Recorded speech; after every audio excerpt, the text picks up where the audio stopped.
In today's video, I'm going to teach you how to create a custom object in Salesforce. This is an essential skill for Salesforce users who want to tailor their organization's CRM setup to better fit their specific business needs. So, let's dive right into the process. First, ensure that you're logged into Salesforce. You'll want to begin at the home screen on your Salesforce account. The home screen serves as the central hub from which you can navigate to various parts of Salesforce, including where we will create our custom object. Next, you'll need to locate and click on the Quick Settings gear icon.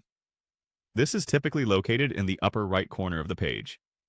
Clicking this will open a menu with several options, and from there, select Open Advanced Setup. This will direct you to the settings where more advanced customizations can be done. Once in the Advanced Setup, look for Object Manager.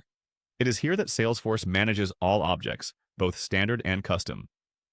Go ahead and click on Object Manager. This section lists all the objects currently available in your Salesforce environment. In the Object Manager interface, you'll find a button labeled Create. Click on it, and from the drop-down menu, choose Custom Object. This action will take you to the creation page where we can begin defining our new custom object.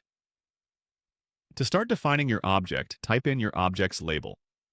The label is essentially the name you want people to see when they interact with this object in Salesforce. After the label, input the plural label, which Salesforce uses when referring to multiple records of the object. The next step is to provide an object name. The object name acts as a unique identifier in the system for developers and automation processes. Think of it as a behind-the-scenes name that's important for maintaining consistency in automated processes. You'll also need to specify a record name. This choice determines how individual records of your custom object will be uniquely identified.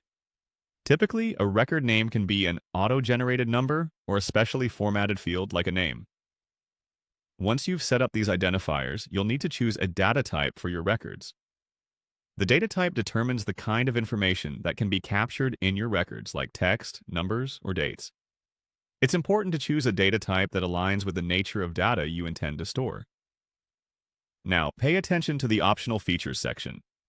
Here, you configure additional settings like reporting options and search settings to enhance your custom object's functionality. Then focus briefly on the object classification, which provides Salesforce with information about the purpose and category of your object, helping an organization and management on a broader level. The deployment status is another key aspect to address. Determine if your object is ready for deployment or if it needs more testing. It's a simple toggle but crucial for your workflow management. Finally, once all these details are configured to your satisfaction, click Save. Congratulations, you've just created a custom object in Salesforce. This object can now be utilized to capture and organize data specific to your business needs.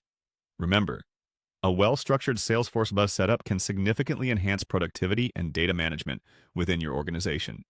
Thank you for watching, and don't forget to subscribe for more Salesforce tips and tutorials.